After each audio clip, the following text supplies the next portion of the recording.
actually am starting to feel like this just a little bit too low. I know that I look at the schedule and it's hard for me to get past the schedule. I get that. But man, if you look at what Oklahoma has, you just watch their personnel. It's hard to not feel really good about Oklahoma this year.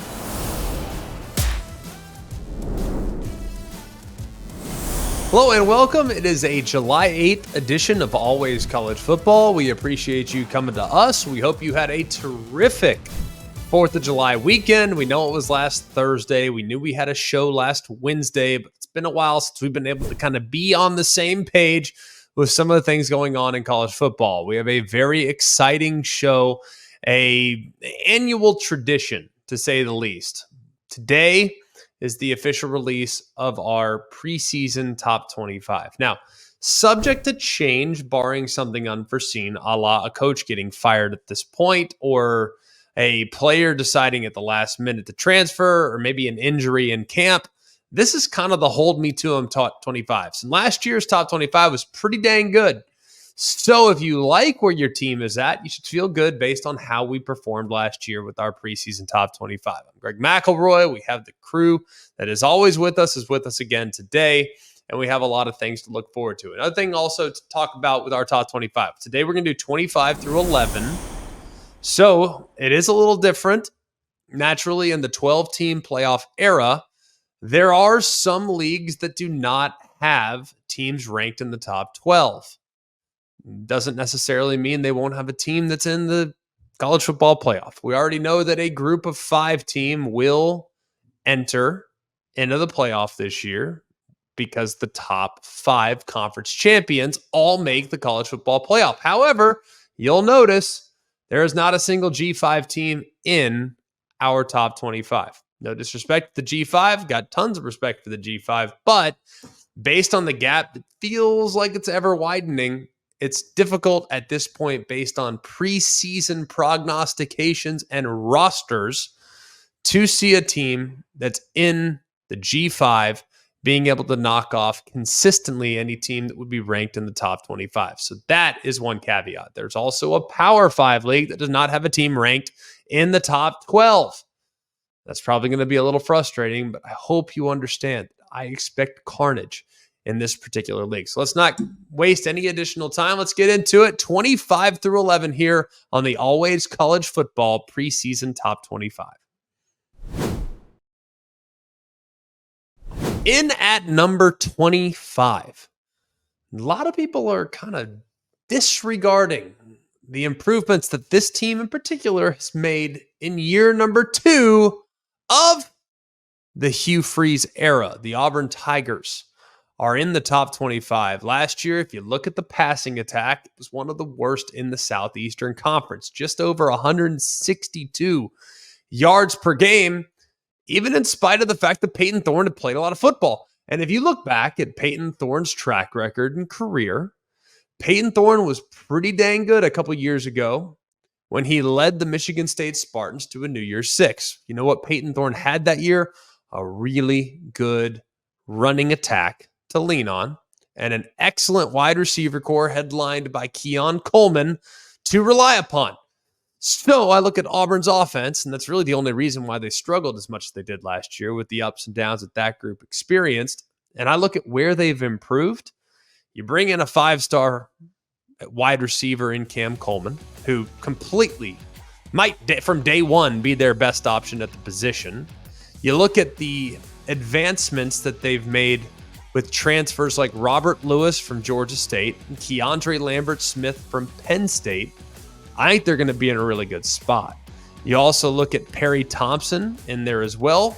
The wide receiver group collectively is probably going to be about as good as it's been at Auburn in quite some time. I'm talking collectively. They also have an elite stable of running backs with Jarquez Hunter, Damari Alston, Jeremiah Cobb. Jarquez Hunter might be the most underrated player in the SEC. Nobody talks about him, but the guy's a top 2 or 3 back in the league. Okay? The Tigers were 4th last year in the SEC in rushing yards per game, 189 yards per game last year. So with the passing game being, for the most part, non-existent, and a rushing attack that should improve, and an offensive line that got better as the season went along, I think the offense has a chance to be excellent. New blood on the defensive side. DJ Durkin comes over from Texas A&M to become the defensive coordinator, and they've added legitimate depth at positions of need. The defensive line, they needed more guys. Gage Keys from Kansas, Trill Carter from Texas, Philip Bleedy from Indiana, Isaiah Rakes from USC and from Texas A&M. Keon Crawford from Arkansas State. They added all those guys to the front, and that should be really helpful. And they should, as a result, have an improved pass rush from where they were a year ago. Now, the defense, I think they have legitimate star potential at a few different spots. We know their linebacker, Jalen McLeod, is excellent. We know Eugene Asante is excellent. They have solid cornerbacks returning in Keontae Scott and Kalen Lee as well. So I feel pretty good about Auburn on all three levels defensively now that the depth has been fortified along the line of scrimmage. So in at number 25, even though the SEC is outrageously deep, I have the Auburn Tigers for Hugh Freeze here in year number 2, in part because of the improvements they made at positions of need. Let's move next to number 24. It's the Kansas Jayhawks. Lance Leipold has veterans, and he's got them in bunches, okay? 30 seniors comprise the roster, and they have a bunch of those guys that are back from last year's 9-win team that could very easily cycle up to 10, maybe even 11 victories. Part of that hope and optimism is the availability and health of Jalen Daniels.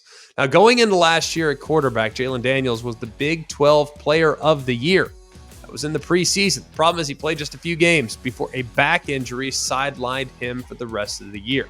His supporting cast is outstanding. You got Devin Neal, who's a burner, probably going to be Kansas' all-time leading rusher by the time he finishes up this season. Wide receiver and tight end, a bunch of guys that have played a lot of football as well, and a new offensive coordinator that's going to continue to pound the football. Now, Andy Kotelnicki was the OC. He's now at Penn State. We'll talk about him at some point when Penn State comes up. But in comes Jeff Grimes. Jeff Grimes was previously at Baylor. Didn't work out so well last year. But in Jeff Grimes' time at both Baylor and at BYU, he's had a lot of success calling plays. I think it's actually a really good fit. He's going to emphasize the line of scrimmage. He's an offensive line coach. It is really at his backbone.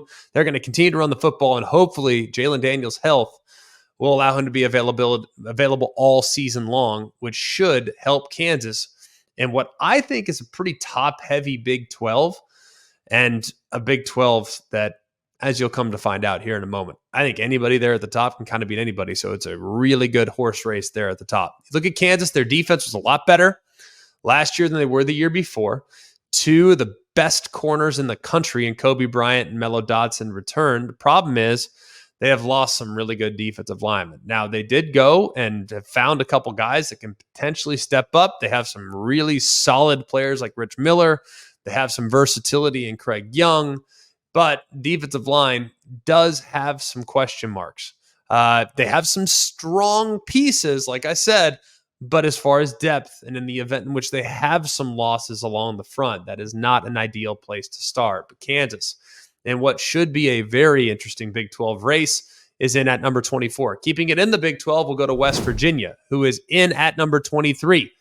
9 wins last year for Neil Brown in West Virginia. Now the next step is contending for a conference title in a conference that has now gotten a whole heck of a lot deeper with the addition of 4 new teams. Now, West Virginia, they kind of established that ground and pound last year. We know who they are. They led the Big 12 in rushing and ranked 4th nationally behind Jaheim White, who, as a true freshman last year, was a revelation. C.J. Donaldson was also pretty dang good in the 1-2 punch. 842 yards for White, 798 yards for Donaldson, and 11 touchdowns for Donaldson as well. So I think the running backs are going to be just fine. Jaheim White, get him the ball, see what he does with it.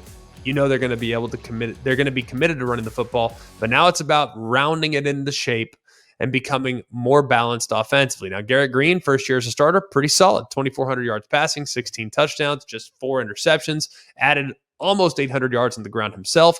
So we know he's more than capable with the ball in his hands, but accuracy will be part of his growth and development moving forward, and consistency will be part of his growth as well. He's a great competitor, though, and I look forward to seeing what he does now in his second year as a starter. They also added, I think, an impact difference maker potentially in Jaden Bray to the wide receiver room that last year I think did more than what most people anticipated, in large part due to the emergence of Hudson Clark.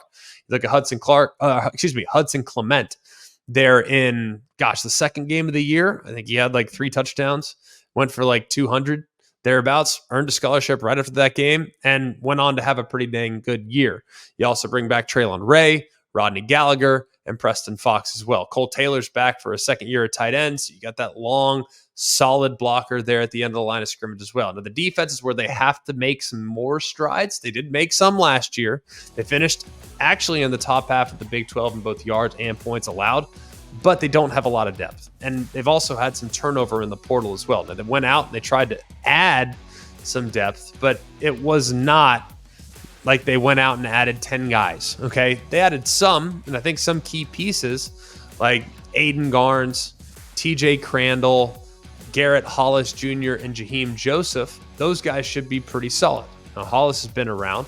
They should, I think, have a solid group that does bring back a couple of safeties that at times had some really good moments in Aubrey Burks and Anthony Wilson. So we'll keep an eye on West Virginia's defense, but I think that group collectively has a chance to be pretty good. And if they can ground and pound, they can shrink the game, which is only going to help their defense. If they can find a little bit more out of the passing attack, this team has a real chance to be in the mix for a Big 12 title.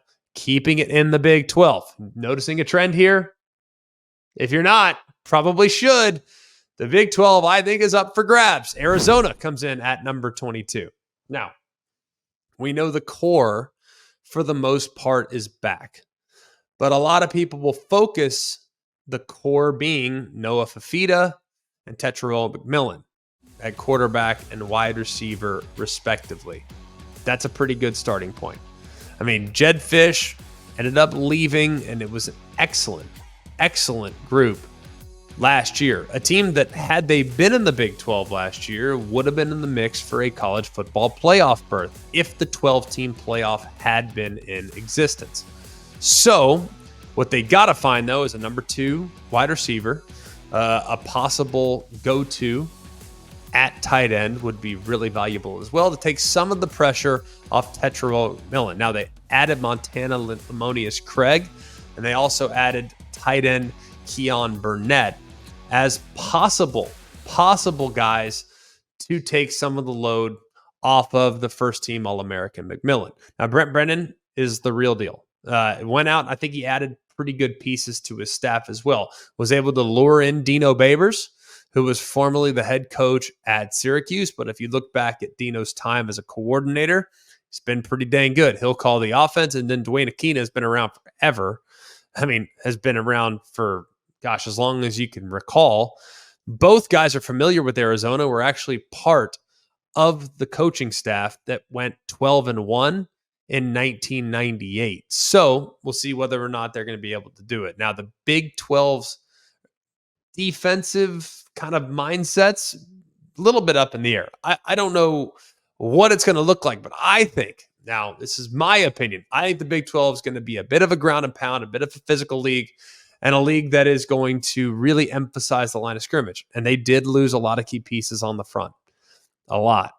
Now, they also have a really solid second-level defender in Jacob Manu, who had 116 tackles last year and was really important down the stretch in their 7-game winning streak. So they also bring back a couple of key pieces in the back end. Takario Davis is back at corner, who's got great length. Dalton Johnson is back there at safety spot as well. So they should be in pretty good spot at all 3 levels defensively, but the defensive line is a huge question mark, and that might be a problem for Arizona, given the strength that it was a year ago. Let's go next to 21, the NC State Wolfpack. Now, NC State, their offense took a little time. Now, Robert Anae, remember, he was the offensive coordinator last year, came down, and it took a little bit of time. Because if you look at how things went there at the beginning, it wasn't pretty. They had some quarterback issues. They rolled guys in and out of the lineup. It was hard to kind of figure out what that identity was going to be. Well, you look at how they fared down the stretch in the 5-game winning streak to close out the regular season. They outscored teams 144-77. Now, bringing a new quarterback, but a guy that most people that are watching this show are familiar with, and that's Grayson McCall. You got a really good group of wide receivers, and I think there's enough offensive talent to kind of build around. You got KC Concepcion, who's one of the best wide receivers, one of the most explosive playmakers in the country. He actually won the ACC Rookie of the Year award. He's going to be featured, but they also went out and added some really key, solid weapons as well. Ohio State wideout transfer Noah Rogers is there as well. Duke transfer at running back Jordan Waters is in.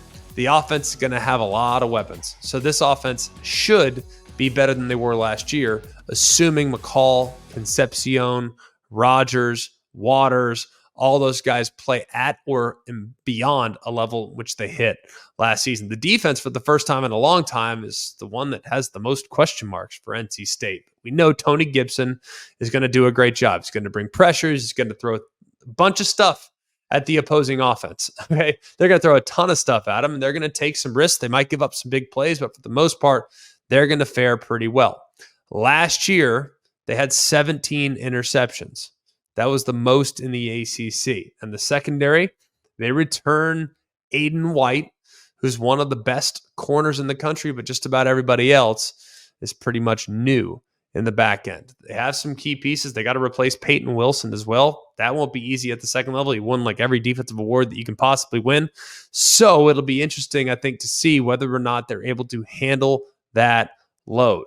Either way, we know the scheme for Tony Gibson might be more important than the individual personnel. That's what I'm curious about, because the personnel, there are some question marks. The scheme, there are no question marks. That thing works, is tried and true, and has been good for a really, really long time. The NC State Wolfpack are in at number 21. At number 20, the Texas A&M Aggies. A lot of people probably think this is a little too high. But if you really look at the personnel, you really look at what they have back, they weren't that far away the last couple of years. Now, there were some distractions, and I think Jimbo Fisher was maybe a little stubborn from time to time. But last year, A&M struggled with consistency because of injury. Injuries have forced them to change quarterbacks 7 times over the last 2 years. Think about that. 7 different quarterback changes in the last couple of years, partly because of injury or partly because of poor play. But you can't win a lot of games when you're up and down at the most important position. Last year, Connor Wigman was off to an incredible start in the first 3.5 games. But a couple missed blocks up front. Next thing you know, he's out for the year. So we know they're going to have rock solid weapons. Moose Muhammad's back. He should be really, really solid. Noah Thomas is back. He's got great length. Jade Walker is another guy that they were pretty dang excited about as well. So you look at that, the tight end group, Donovan Green is back from injury, and then they bring in Trey Watson, who's the transfer from Fresno State. All things considered, Texas A&M's weaponry should be really solid. I love their 1-2 punch at running back. The offensive line has been disappointing the last couple of years. Maybe that group will take a step collectively here this upcoming season. The defense, the line should be excellent. You bring in Nick Scordon, who last year led the Big Ten in sacks. You pair him with Shamar Turner, and you might have the most dynamic and treacherous defensive line tandem in the entire SEC. You look at those two guys, you're in a really good spot. Shamar Stewart, Shamar Turner, DJ Hicks, and Nick Scordon. That defensive line is a handful. A huge, huge handful. So we'll see exactly how it works, but it's a pretty good place to start when looking at what Mike Elko will be stepping into. The problem has been the back end, the corners in particular. They do bring back Tyreek Chappell, and they did bring in Will Leaves, the transfer from Kansas State. So hopefully they can solidify that spot. That's been a little bit of a roller coaster for the Aggies in recent seasons. But the Aggies are in the top 20 here in the preseason. I think prime position to make some noise if they can win week 1 against the Notre Dame Fighting Irish. At number 19, the Kansas State Wildcats. You look at where Chris Kleiman has gone. Another year, new offensive coordinator. Colin Klein left for A&M, but they promoted from within with Connor Riley, and they bring in Matt Wells, who is the former Texas Tech head coach, the former Utah State head coach. He's going to be a part of the staff as well, and he's got a great quarterback to work with. Avery Johnson, solid, great athleticism, and has a chance, I think, to be one of the biggest difference makers offensively in the Big 12. Really, really think he's in a good spot. Granted, first career start came last year against NC State in the Pop-Tarts Bowl, but he did add quite a bit on the ground as a backup and a situational player against Texas Tech earlier in the year. And he's got a really solid running back on his side there in the backfield who ran for nearly 1,250 yards. All right, DJ Giddens is back. So they're going to be in a really good spot. The wide receiver core is, for the most part, in a good spot. You got Jaden Jackson, Jace Brown, Keegan Johnson, and then you add transfer Dante Cephas from Penn State. So the receiver core, you can go 4 wide. You have 4 guys that can do an awful lot. The big question mark for Kansas State is the offensive line. Ton of turnover. It's been a position of strength for a really long time, but a ton of turnover this year. It won't necessarily be easy to replace some of the key departures. We'll see how it all works out for them. If you talk to anybody surrounding Kansas State, the defense, people are pretty excited about what they have up front, and they're pretty excited about what they have in the back end. They have great depth along the defensive line, in particular on the edges.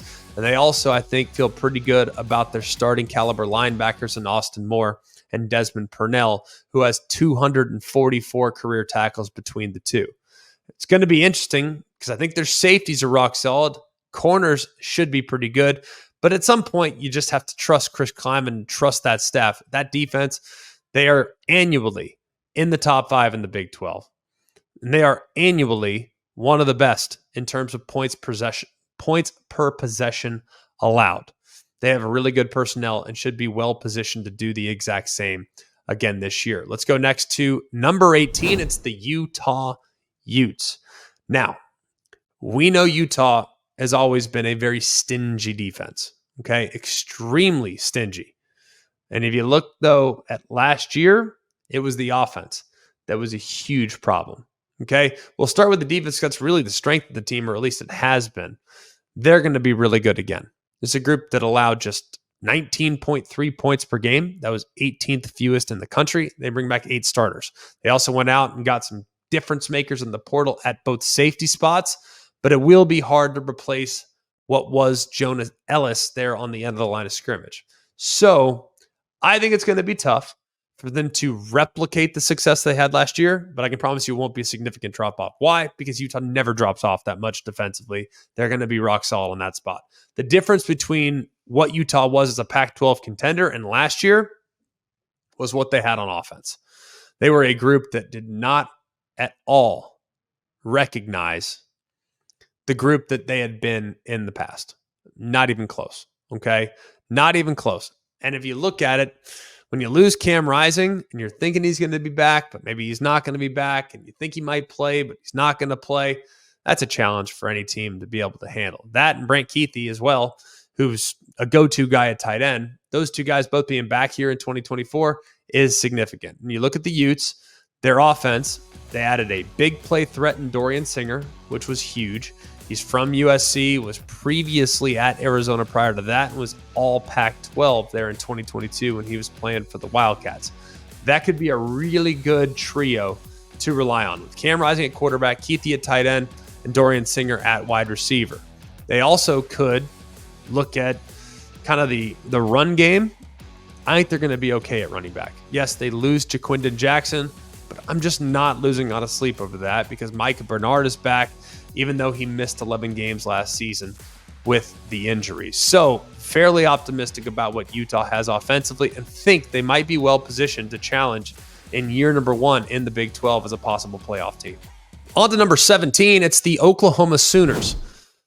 Actually, I'm starting to feel like this is just a little bit too low. I know that I look at the schedule and it's hard for me to get past the schedule. I get that. But man, if you look at what Oklahoma has, you just watch their personnel. It's hard to not feel really good about Oklahoma this year. Look, yeah, I have questions about the offensive line. I think every Oklahoma fan has questions about the offensive line. I think every coach might have questions about the offensive line. But man, it's just hard for me to think that they won't field a decent group up front. They always seem to field a decent group up front. But a lot of the reason for the optimism has to do with the defense. All right. 11 of the top 13 tacklers return, including 2 first-team all Big 12 performers in Danny Stutzman at linebacker and Billy Bowman at safety. Stutzman had over 100 tackles, and Bowman had 6 interceptions. Pretty good place to start. You look at the front, should be solid. They've already added a bunch of pieces. They did a good job in the portal last year. Those guys are all going to be even more comfortable in Brent Venables' system defensively as they head into year number 2 in some cases, and in some cases into year number 3. The offense, new personnel to an extent, sure. New quarterback, yes. New coordinators, yes. Not going to lose a lot of sleep over it. I think Seth Luttrell's an incredible offensive mind. I think he's going to step right in. They won't skip a beat on that side of the ball as far as play calling is concerned. There's no slight towards Jeff Lebby. Just I think Seth Luttrell's really good. Got a great quarterback, potentially, to work with in Jackson Arnold. Now, the one thing that I think we all need to be concerned about as it relates to 5-star quarterbacks that are starting for the first time. We did this with Cade Klubnik.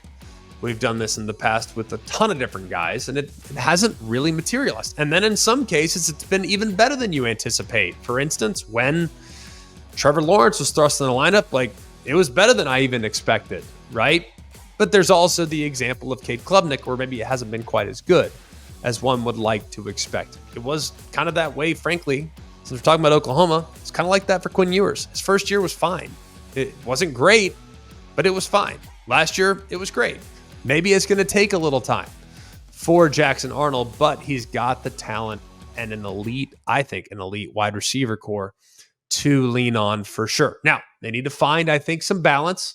Can't be all about throwing the rock all over the place, that's for sure. But I do think they're going to be in a really good spot with their personnel on the perimeter, whether it's Jalil Farouk, Andrell Anthony, Nick Anderson, or the addition of Deion Burks, who is a name that you need to remember. I think Deion Burks is going to have a big-time year this year. He's a guy that I'd be focusing on. I look at Jackson Arnold, and while, yes, it's just one game, I look at the bowl game. There were some really bright moments. There's some really bad moments. That's what I expect from a true freshman. It's the truth. As long as there are good moments in there, we can certainly live with it. He committed 4 turnovers in that game, though. That is going to have to be avoided if they're going to make some noise. But I look at their personnel, especially on the defense. I think Oklahoma is more prepared to excel in the SEC in year number 1 than most people like to assume. Ironically, not intentionally, but ironically, in at number 16, the Oklahoma State Cowboys. So the Battle of Bedlam still very much alive here in our top 25. Oklahoma at 17, Oklahoma State at 16. There are very few teams in college football that return more production than the Oklahoma State Cowboys, especially considering the momentum that they created in the final 9-10 games of the year after what was a horrendous start. They started to figure it out. You bring back a ton of guys. You bring back a group that knows how to win and won 10 games. You bring back a superstar at running back, even though the off-the-field issues are of concern from this past weekend. But Ollie Gordon and Alan Bowman in the backfield, everyone's back for the most part. That's going to have a huge impact at wide receiver. Brendan Presley's back. Rashad Owens is back. Both combined for 164 catches and nearly 1,900 yards. They're going to be in a really good spot. You also bring back an offensive line that has maybe more experience than anyone in this sport. 6 redshirt super seniors and a redshirt senior. See, that's a pretty good place to start. And I think if you look at kind of where they're at, the big question is on the defensive side. I think some of their struggles last year was in ideology. And part of it is the fact that Brian Nardo brought in a completely different looking defense, completely different feeling defense. So they had recruited to a specific style for a really long time. Hey, we're going to run 4 down line. This is how it's going to be, and this is what we're going to do. Well, Brian Nardo's philosophy is very different. So now that he has 3 down defensive linemen, and those guys are going to be bigger and anchor, and they're not going to be as disruptive. You have 3 fast-flowing linebackers who I think played really well last year, and then 3 safeties are going to do a bunch of different things. I don't think it was the easiest transition to go from what they were last year to what they're going to be hopefully next year, and then 24, and then 26, and however long Brian Nardo's there. But 10 guys are back. That helps. I think for them to kind of reach their goals, they're going to be better in the back end. That's really where it comes down to. But I really think having a better understanding is going to help them dramatically, because you can't expect them to make a ton of noise when they're giving up nearly 29 points a game. And you certainly can't expect them to make a ton of noise when they're 111th in pass efficiency defense. So that group's got to be better. The good news is they've all played, and they've all played in the system now for another year. And I would anticipate growth on that side of the ball. Moving on to number 15, it's the LSU Tigers. Now, this is probably a little bit low. And if I'm going on ceiling, LSU's ceiling is very, very high. If Garrett Nussmeier can adequately replace the reigning Heisman Trophy winner in Jaden Daniels, they should be in really good shape. I believe in their offensive coordinator in Joe Sloan. I think he's going to be excellent. He's the new play caller. I think they're going to be awesome on the offensive side. The fact that Nussmeier went out in his first career start against a defense in Wisconsin, who, albeit it's not the Wisconsin defense led by J.J. Watt, or wasn't the defense that we've seen at times from Wisconsin, but you throw for nearly 400 and you have a 98-yard game-winning drive in the waning moments, I think that's a pretty good starting point for Nussmeier. You talk to the previous, anyone who's coached him, you talk to Brian Kelly, you talk to him in the past, they believe in this young man's ability. I think he's got a chance to be a superstar. He's just got to make good decisions. He's got a big arm, he's got a lot of confidence, and as a result of that confidence and that arm strength, he will try to force it into tight windows. He's got to manage the game, understand when to take risks, and if he does, they're going to be just fine at quarterback. And he won't be playing quarterback by himself. Kyron Lacey, I think, is in a position to be one of the top wide receivers in the league. You also have Chris Hilton, Aaron Anderson, and transfer from Liberty, CJ Daniels, who could be legit. I've watched some tape on him at Liberty. Granted, big step up in competition. I think he's poised to be able to make that step. And then Xavion Thomas was brought in from Mississippi State as well. You know, Mason Taylor's going to be solid there at tight end. So I think this offense is going to be outstanding. I really do. I don't think they'll skip a beat. Hopefully they can find a little bit of a running game to take some of the pressure off the passing attack, but they should be able to do that with some of the pieces they bring back and the offensive line that returns mostly intact. On defense, that's their issue. Now, they fired Matt House and pretty much all of his assistants. They gave up 417 yards a game last year and 28 points per game. All right, it's just not good enough. It's LSU, for crying out loud. All right, Blake Baker comes in. He was at Missouri and is now leading the LSU defense. He's excellent. Very aggressive, allows his guys to fly around, allows his guys to play with great passion and energy. I think they're going to be in a really good spot. It's going to be really hard to take your eyes off Harold Perkins, who, moving from defensive end to off-the-ball linebacker last year, was not really that great. Well, hopefully he should be a little bit better in this style of defense, which kind of lets him be athletic, lets him run, lets him play aggressively, pin his ears back, and go. He'll also be alongside Greg Penn, who's been rock solid and steady for a very long time. The back end was a problem last year, and they do not have enough defensive linemen. So they have to stay healthy along the front, especially at defensive tackle. So if LSU can improve just a little bit on the defensive side, they could be poised to cause a lot of problems for a lot of teams here in 2024. At number 14, no stranger to the top 10. This is a bit of a strange spot, the Clemson Tigers. Now, we're going to find out all we need to know about Clemson week 1. They played Georgia, okay? And I think sometimes when we evaluate quarterbacks like Cade Klubnik, we anticipate way too much. The guy has only started 13, 14 games in his career. And the expectation level is for him to just be the second coming of Deshaun Watson, for him to be the second coming of Trevor Lawrence. And that is not fair, nor is that reasonable. But I look at Cade Klubnik, I look at his skill set, and I look at what he played like at times last year. You know who he reminded me of? Auburn's version of Bo Nix. The skill set is comparable. He's got some twitch. He can run around. He can create. He's got some athleticism. But sometimes you're kind of left scratching your head. Then Bo Nix went to Oregon and became the player he was always poised to become. It's a 12th overall pick. It just took time. And I think Cade Klubnik might have needed some time. Now he has that. Entering into year number 2 with Garrett Riley, his offensive coordinator, I feel pretty optimistic about what he's going to be able to achieve this year. I look at last year, and it was very inconsistent. I'm hoping this upcoming year, there's going to be more consistency, more predictability at the quarterback spot, because number 80 ranking in QBR in this style of offense is not going to be a long-term solution. The good news is I think they'll be able to run the football pretty well.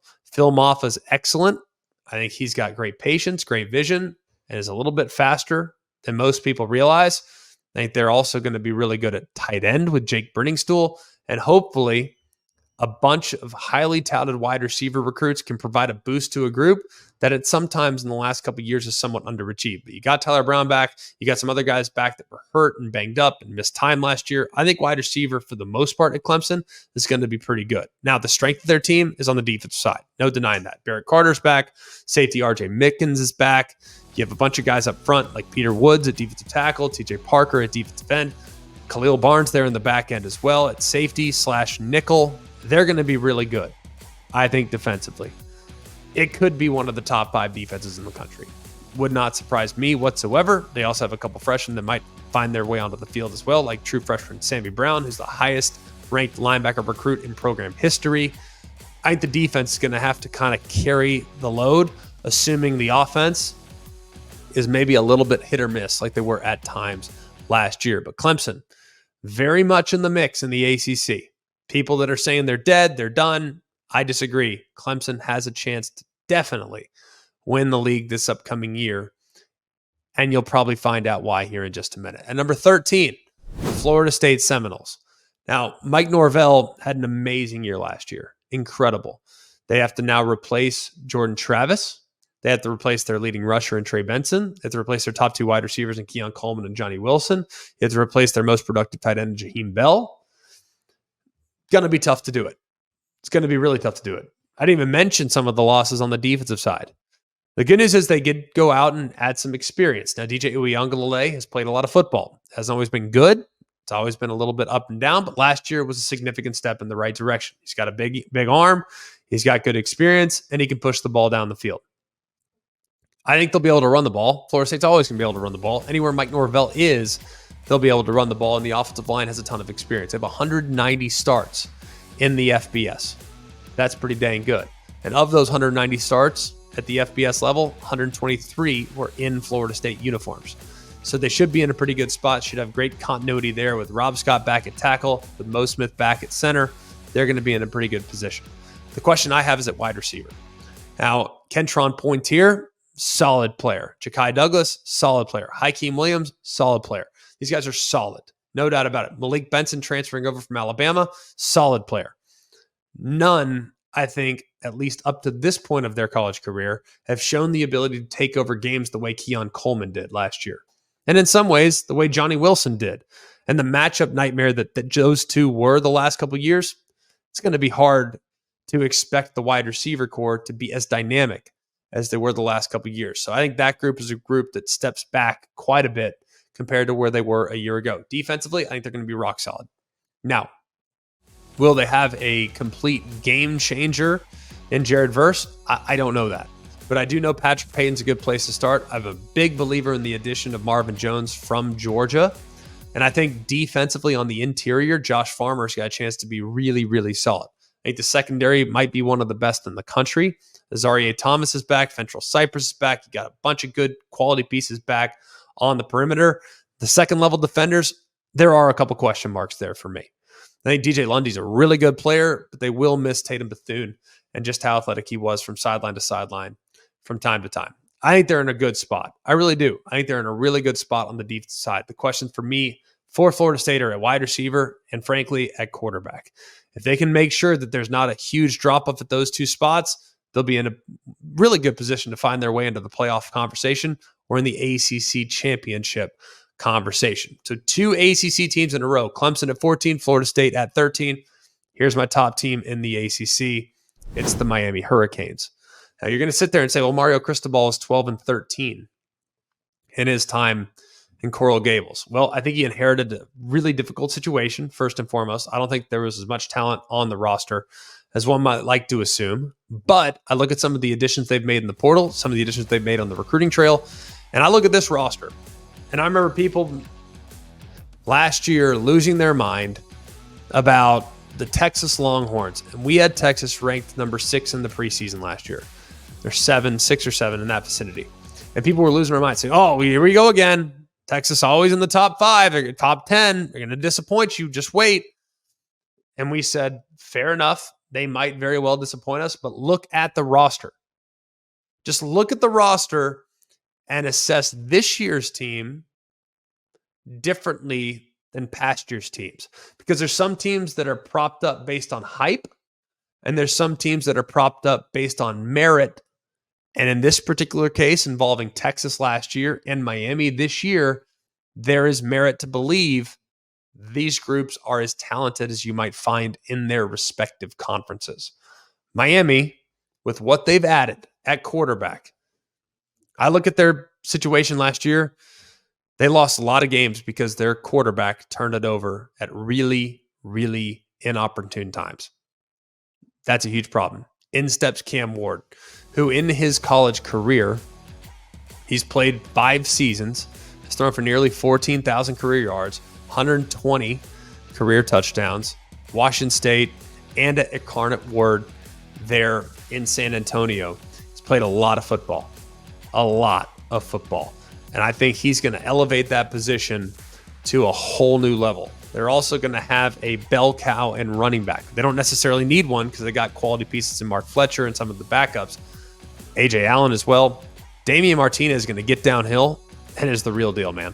I mean, top-rated running back in the portal, all Pac-12 from a year ago, and went for nearly 1,200 yards and 9 touchdowns last season for Oregon State. They're going to be in a really good spot as a 1-2 punch at running back. They bring back great pieces at wide receiver. Would like to get a little bit more out of the tight end from a passing game perspective. But either way, they have great personnel at weapons, at quarterback, and along the offensive line. I think Miami's in a really good position offensively. Then defensively, you bring back Ruben Bain. Pound for pound, maybe the best defensive player in the ACC. Very close. And if you can get veteran defensive end Akeem Mesidor back, who can slide inside from time to time, you're going to be in a really good spot there. You got Bain, Mesidor. Those two, really, really challenging to handle. You got CJ Clark, transfer in from NC State. You got Marley Cook, came in from Middle Tennessee. These guys are all in the rotation. Now, the secondary, a little bit of a question mark. A lot has been made about the departures of Cam Kitchens and James Williams to the NFL draft. God's honest truth, I thought those guys were really up and down. And while Cam Kitchens made a lot of plays from time to time, he also whiffed on a lot of plays and made some mistakes from time to time. James Williams, same thing. I think they're going to be pretty good at corner with Darryl Porter, with Deani Hill, and Washington transfer Mish Powell, who's going to play there at the nickel spot. I think they're going to be in a really good spot. Now, safeties, got to replace some of those pieces, but I think you're not going to have the risk takers in the back end that you might have had the last couple of years. So maybe you won't give up as many big plays, which ultimately will help your defense collectively. I look at Miami. I think Miami's in a really, really good position. I think they're the best roster right now in the ACC, and it would not surprise me at all if they ultimately win the ACC this year and punch their ticket to the college football playoff. I have them at number 12. And at number 11, last one for the day, because I know we've gone long, the Michigan Wolverines. Now, a lot of people are going to lose their mind here, and I understand that. Just being honest, I look at the team the last couple of years. I've been high on Michigan, picked them last year in the preseason to win the national championship, had them number 1. Well, not number 1, had them number 2, but picked them to win the national championship. Thought Georgia was number 1 going into the season last year, but did, when time came to it to make our hold me to them, feet to the fire predictions, we took the Michigan Wolverines. Understandably, because of the continuity that had been created the last few years. There is no longer the same level of continuity. And I know that everyone's going to sit there and say, well, the defense. I don't disagree with you. I think the defense is excellent. And they're going to be again this year. I think Wink Martindale was an excellent hire. Going to have a lot of pressures. Going to bring a lot of blitzes. And you bring back a couple of defensive tackles that can take over the game, like Mason Graham, Kenneth Grant. They're in great spot. I love the edge presence that is Derek Moore and Josiah Stewart. Those guys should be in a really good spot up front defensively. They just don't have as many pieces this year as they've had the last couple years. I also look at the inside linebacker group, a couple of transfers. You bring in Ernest Hausman, you bring in Jayshon Barnum from both Nebraska and Maryland, respectively. I think those guys are solid, rock solid. Are they what they've had the last couple of years? That I'm not 100% sure. And while I love Will Johnson there at corner, he's elite. There will be a couple of guys that will be stepping in from time to time. Rod Moore got hurt in the spring. Don't know exactly how much time he's going to play. Makari Page is back. There's a few other guys that I think there are some question marks. Defensively, though, they should be rock solid. Top 3, 4, 5, 10 in the country, no doubt about it. The problem is on offense. And I know they're going to be able to run the football. That's what they do. I look at the offensive line, and there are more question marks there for me than there is for most. I think there are massive question marks at quarterback. Massive. And looking at the league and how it might change a little bit, the Big Ten you might need to score some more points to win games in the Big Ten. When you're playing SC, you might have to play and score 35 to win. Probably not with how your team's going to defend, but it's possible. So I look at how the game has changed, and the quarterback question mark is significant because a 5-man quarterback battle in spring is not something that has me feeling real good about that position. I think Orgy's a great athlete. I think Tuttle's been around for a long time. You got a couple other guys that obviously have some talent, but that is a legitimate question mark for me. I also look, too, at the wide receivers. I think the wide receivers are going to be really solid. I think tight end's going to be really solid. I think running back, Donovan Edwards, is going to be really solid. Quarterback and offensive line are legit question marks for me, which is why, at this point, I have Michigan outside of my top 10 heading into the preseason. I know it's going to make a lot of people frustrated, but right now, man, there are too many question marks surrounding the Wolverines. There it is, 25 through 11. I'm sure everyone will agree with the order. I'm sure nobody will be frustrated with where their team ends up, but that's the beauty. This is all for fun. Hey, if your team's right now, according to us, ranked in the top 20, if you're 23, then hey, I'm great. I'm great if we're wrong. If you guys end up making the playoff, win the national championship, that'd be awesome. I'm rooting for you, Kansas. You're in at 24. Prove us wrong. All for it, that's for sure. So it's fun. Hope you guys enjoyed it. Make sure you tune in later in the week, and we will give you our top 10. Some notable omissions. I'll be curious to see if you guys can kind of piece together some of the teams that were not listed in 25 through 11. Maybe they make it 10-1. Maybe they don't. Be really interesting to kind of shuffle the deck and see exactly how everything comes up. Like I said, last year, if you want to go back and check it, we were pretty accurate. So we might miss the boat completely this year. It could very easily happen, but I feel confident in the preparation that we've done. I think we're going to be in a good spot either way. So for all of us here at Always College Football, please continue to like, rate, and subscribe. Helps us out, helps the show out. And make sure you check in with us a little later in the week when we release 10 through 1. So for all of us here at Always College Football, we hope you have a terrific start to the week. And remember, it's always college football. Hey guys, it's Greg McElroy. Thanks for watching Always College Football. Make sure you like, rate, and subscribe to ESPN's YouTube channel and wherever you listen to your podcasts.